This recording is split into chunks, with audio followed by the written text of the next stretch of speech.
السلام عليكم، ازيكم؟ كل سنة وانتم طيبين. خلاص بقى العيد على وصول بقى، والعيد طبعا عايز الأكلة الجميلة دي للناس بقى الأكيلة كده. هقولك ازاي تعمليها وهتطلع معاكي طعمها جميل جدا، ومش هيكون ليها أي ريحة خالص، هتحبوها جدا بعد الطريقة دي. هجيب كده حلة على النار، أنا مقطعة الفشة والكرشة بالطريقة دي. انت ممكن تقللي حجم القطعة لو حابة.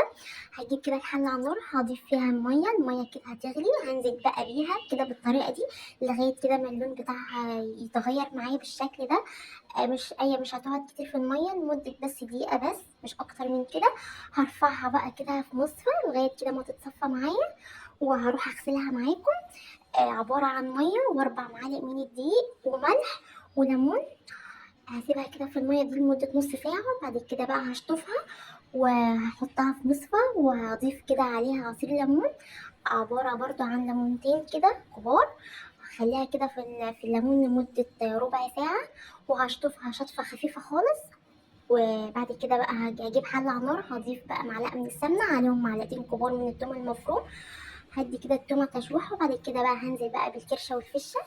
هديهم كده تشويحة مع بعض، وهزود بقى نص معلقة من الفلفل الأسود ونص معلقة من السبع بهار، وهشوحهم مع بعض حلو خالص لغاية كده ما هلاقي كده لونها اتغير معايا كده، خدت الصدمة معايا.